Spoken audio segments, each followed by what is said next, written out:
Hello, friends. Good afternoon to all of you.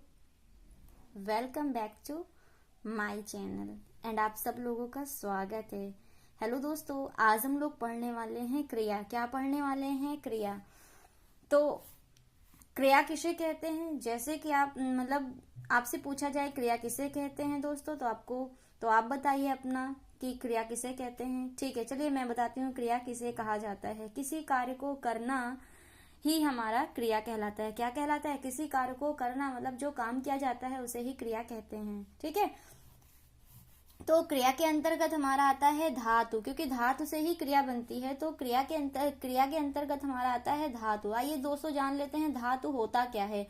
जिस मूल शब्द से क्रिया का निर्माण होता है उसे ही धातु कहते हैं। तो आपको पता चला, आई होप, कि धातु किसे कहते हैं। जिस मूल शब्द से क्रिया का निर्माण होता है उसे ही धातु कहते हैं। ये धातु हमारी दो भागों में बटी होती है। ठीक है, दो भागों में बांटा जाता है, मूल धातु, यौगिक धातु। मूल धातु किसे कहते हैं, आइए ये जान लेते हैं। मूल धातु स्वतंत्र होते हैं। कैसे होते हैं? मूल धातु स्वतंत्र होते हैं, किसी भी प्रत्यय पर निर्भर नहीं होते हैं मूल धातु।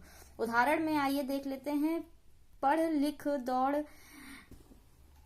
And dash dash. ठीक है, फिर आइए देख लेते हैं यौगिक धातु क्या है। यौगिक धातु क्या है? यौगिक धातु स्वतंत्र नहीं होते हैं।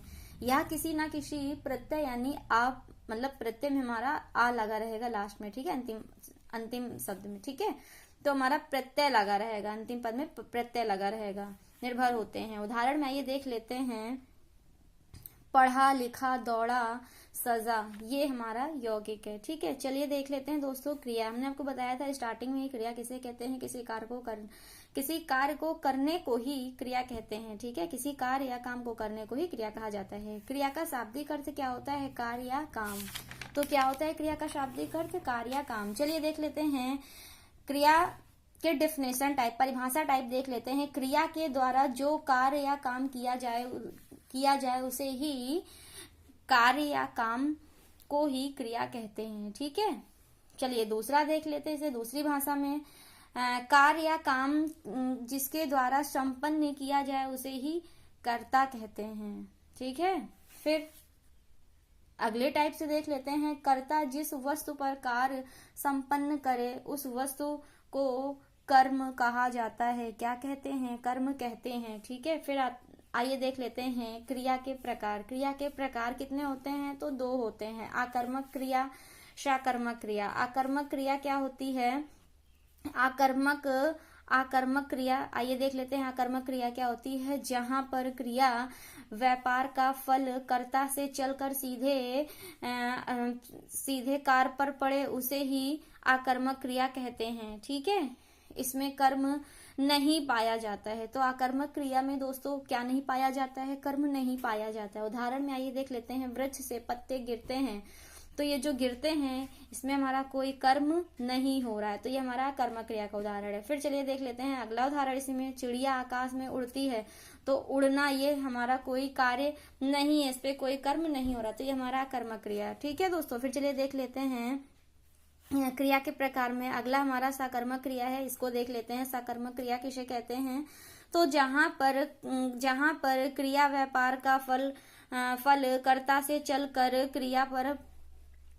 क्रिया पर पहुंचने से पहले किसी दूसरी वस्तु पर पड़े उसे ही साकर्मक क्रिया कहते हैं। ठीक है, उसे ही साकर्मक क्रिया कहते हैं। इसमें कर्म पाया जाता है। तो साकर्मक क्रिया में कर्म पाया जाता है, आकर्मक क्रिया में कर्म नहीं पाया जाता है। आइए दोस्तों इसका उदाहरण देख लेते हैं।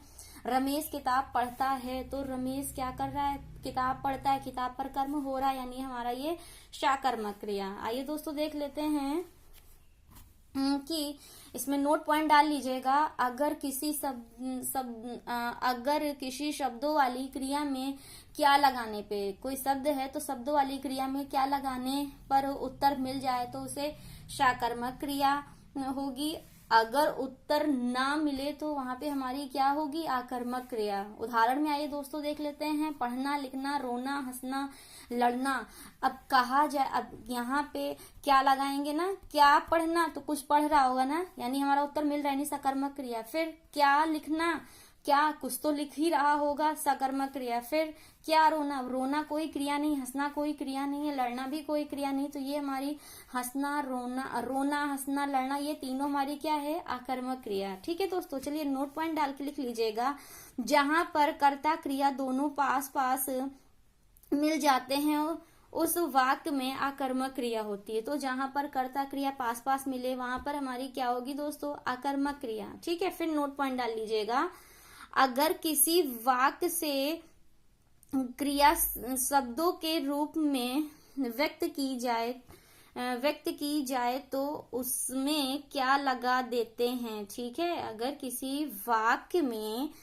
किसी वाक्य से शब्दों के रूप में व्यक्त की जाए दोस्तों, तो वहां पे क्या लगा देते हैं। उदाहरण पे देख लीजिए, मैं पढ़ता हूँ, तो ये भाई मैं कुछ तो पढ़ ही रहा हूँगा ना, तो मैं ये करता है और क्रिया क्या है, पढ़ना, यानी वो पढ़ रहा है। ठीक है, तो ये हमारी साकर्मक क्रिया।